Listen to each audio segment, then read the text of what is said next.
It's pretty early on Saturday morning. I've had a pretty bad cold all week, so woke up about 5 a.m. I usually don't get up till about 7 on Saturdays. I like to sleep in a little bit on Saturday morning. It's my only day I get to sleep in. But been fighting this cold. Anyways, I'm up, so I'm going to experiment with my cook kit. Try and make a little coffee in the cook kit this morning, and then I think I'm going to make some blueberry muffins just to experiment. Try to get ready for my next hiking trip and make sure I can know how much fuel I need and how everything works. So I got a little bit together here. Obviously I won't take the whole can of coffee, but I'll bring along a spoon with a baggie of coffee. So we're going to experiment and see how this works. I was trying my coffee cup that I came up with last time, figured out how to make the coffee and make drip coffee versus cowboy coffee, and a couple people had some suggestions, and I tried about 3 or 4 of them, and came right down to it. The best thing was just to do the cowboy coffee and then just slowly pour it into the cup and let the ground sit in the bottom of the pot. It worked out really well. Some people mentioned using the top of the salt shaker that was my cup as a strainer, but those holes are just way too big, and all the grounds just kind of slip through them anyway if you pour into them. So, and it just doesn't let you pour too fast into it. It's not enough of a concave. Anyways, it worked out really well just pouring directly into the cup from the pot and just giving it a second to settle, swirling around and then give it a second and then just pour right in. It worked out really well. I didn't get but maybe just a few grounds. Anyways, I'll show you. We're going to do it again today here and get a little breakfast going while I'm up early. Watch a couple of you guys' videos on YouTube while I'm sitting here and enjoy some hiking and camping trips that you guys have taken here. So, if you have a fun morning, wake me up a little bit anyway. Alright, so one of the things I think I'm going to try when I do this is I'm going to try and make my coffee before I make my biscuits. That way I have a cup of coffee to drink, and then I can make another cup afterwards. I used my coffee cup pepper shaker, salt shaker, to measure out a cup of water to put in here. I added actually a cup, and then I added about, that much more, just because the grounds absorb a little bit of water, so it gives you a chance to swirl it around and stuff. So I added that much water in there for my coffee. I'm going to go ahead and fire that up and get that started. I should have done that almost first, because what I really did first was I mixed my dough, or batter, for my blueberry muffins, and I should have already had my coffee going while I was mixing that and poured it in here. So lesson learned, get coffee going first, then mix this while you're waiting for your coffee to boil or come to a steep. So we're going to go ahead and let these sit here while I get the coffee going now, so that I can drink my coffee first, or drink my coffee while this is baking, because this can take 22 minutes approximately to cook these. So a cup of coffee would be nice while I'm sitting there waiting for that to go. It shouldn't take me long to get a cup of coffee going here. Only a few minutes, so I'm going to light this up, and then I'm going to wait it out. Let's see here. This is the first time I've used this bottle on this cap. I just want to make sure it doesn't leak, so I'm kind of keeping an eye on it. And I've got my dual donut on there right now. When I go to bake, oh, there it goes. I think I'll actually take that off, because there's no reason to have 2 donuts on there when you're well, for that matter, I probably don't need them for coffee making or baking. That's just a little much. If I was boiling water, 2 cups of water for dinner, that'd be nice. I could have my dinner a lot quicker. But under these circumstances, like I mentioned, I'm only doing a cup of water, cup and a half of water for that, and then baking, obviously you don't want that much flame. So dry baking, that is, you don't want that much flame. I put my windscreen back here just to practice, but I would generally have it in a little closer maybe. And you can see how that dual donut puts a huge flame on that thing. Too much for this, like I mentioned. I'll probably pull one of those donuts off next time. I was trying to experiment with having multiple ways of cooking this. I'm going to have to make a little notch in the base of this, right here, or on one of the three sides. My rivets on the inside of the pot, when I go to slide this down in, they keep getting caught on that. So I need a notch on just one side of this. This whole base is overkill a little bit, but I need at least a notch for it to slide by. I do kind of like it. If I have a little overspill, it catches a drip here or there, so it's nice to have the overspill area. And the felt absorbs some of the heat so you don't burn picnic table or whatever you're on there. I'm going to go ahead and throw some coffee grounds in here while it's steeping. I'm almost to a boil already, so that's a little too much. I'm going to probably blow this out and take those extra carbon felts off there. Just too much. Be right back. Alright, so I threw some coffee grounds in, and I mentioned I was pulling those two felts off, and I did. And they're still got a little bit of alcohol on them. I probably shouldn't have had them on there to begin with just for coffee. I'm going to go ahead and spark that back up a little bit. Just get a low flame on this.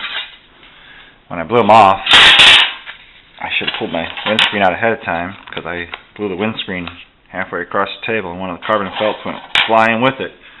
That's the thing with those carbon felts, if they're lit and you blow them, they can jump off if they're not glued down. So you kind of want to be careful. You should probably pull your windscreen up real close like this and then blow real hard. That way if it jumps, it doesn't jump out to the side. Alright, so I had to pull the pot up a little bit. As I was talking there, I started to hear a simmer. And as I mentioned, I don't want it to boil. So I just pulled it off the flame a little bit. It's got this nice carbon felt handle that I put on here. Keeps me from getting burnt. And just let it go over the flame a little bit here for a little bit longer. Alright, we've steeped for a good 2-3 minutes, so I'm going to try and show you how I do this. What I like to do is just give it a swirl. Kind of gets everything to settle to the center of the pot a little bit.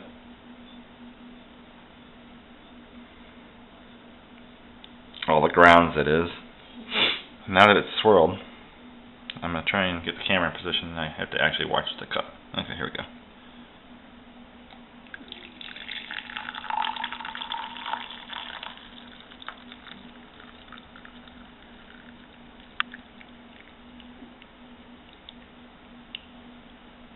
That's good.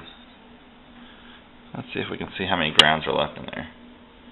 And that's kind of why I went over on the water a little bit, because then it has a place for the steam. Try to unsteam my camera a little bit. You can see that all the grounds stay in the last bit of water. So that's why I went over a little bit. Now I'll dump those out and we'll start baking. Nice cup of coffee ready to go. It's going to have to cool down a little bit. I'm going to burn my tongue. But that's why we had the lift guard on there. Be right back. Okay, I'm just going to go ahead and get my coffee going. About ready to eat. Drink, I'm sorry. So in the meantime, I'm going to go ahead and... I still have a little moisture in the bottom there, but I don't think it's going to hurt anything. So I'm going to step to my next step here. And that is throwing in my aluminum foil bottom. And that has only one purpose, and that's to catch the second layer. Then I throw in my carbon felt, which keeps the heat off of the direct heat off of the bottom of my silicone muffin, which I then slide in here. And try and center it as best I can. Actually, I'm going to do this off the top of there so I don't knock it over.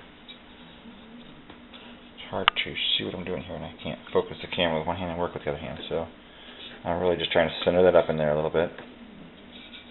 And then I take this, and this goes right on top of that. You gotta make sure you get it on the outside of those pieces of other foil. Now that's the other piece of foil that I put in there first, and that's just a base for the second muffin to sit in. It's a lot easier when you're doing two hands, though, but we'll make it work with one. I haven't filled them as far as I usually do. I still have a good, I don't know, 2 muffins left in there maybe. So that'll work out good. Where did I put my lid? Way back here. We'll set that on there. And get a time on that. Not too high of a flame. We let it burn down pretty good there. According to this, I got my time marked there. And we will check back on that in I think 22 minutes and see where we stand. Alright, I just wanted to show you where we stood here. I just finished up my last sip of coffee. Never can get this blowout when I do it like that. That was brutal. Told you I was fighting a cold. So I wanted to show you guys what I was left with on my last sip of coffee. You can see there's just, by pouring it in nice and slow like that, there's barely any grounds in here, you know. So that worked out delicious. And to be honest, that was 1 cup of coffee, and 1 cup of coffee was perfect for the 20 minutes that it took to cook this. So that worked out well. Still some steam rolling out of it. That's good. They look nice and brown. At least the top one does. So that looks delicious. And I made them a little smaller this time because they had been puffing out of there. Ooh, that's still hot. I'm going to be a little more careful here. After 10 minutes of resting, still pretty warm. Yeah, I made them a little smaller this time. I figured it was just as easy to do 2 bakes if I wanted to, and that's a lot to eat right there. So, but boy, they look delicious. Now, I have not been putting any oil or any Crisco of any kind in these, and it seems to have worked out pretty well so far. They're not exactly jumping out of their tray, but because this is silicone, I simply just, they're not jumping out, so as you can see they're staying in there. But I'm going to go ahead and set this down and try and do this. What I've been doing is pushing up on the bottom and just popping them out. And you couldn't ask for a better baked biscuit than that, or a muffin. Just kind of separate it off a little bit, and then just rolls right out. So, there's my 2 morning muffins. And yes, you do have a little bit of cleanup with these, but because they're flexible, you just roll them inside out and rinse them off. Works really well. Nice, easy camping kit. Alright, well, I noticed as I was pulling my stove off of its base that this is another reason why DIY projects are just that, DIY. My stove, or my burner, I guess, whatever you want to call it, came free of its magnetic base that I have it had it glued to with epoxy. I guess the dry baking for 22 minutes was too much for it. The heat transfer from the top to the bottom was too much. One of those reasons why you go with the guys who make them professionally. You don't get one from me if you don't have to, because mine are DIY, and they don't always hold up.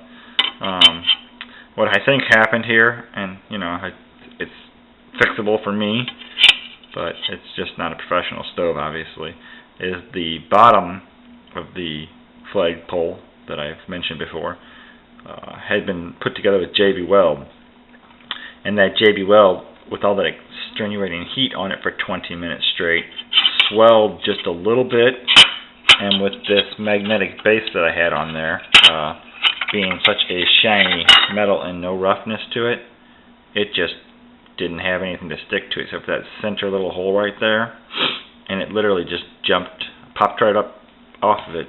And this actually, when it swelled, kind of concaved a little bit and caused like a bubble, so you can see it's rocking a little bit.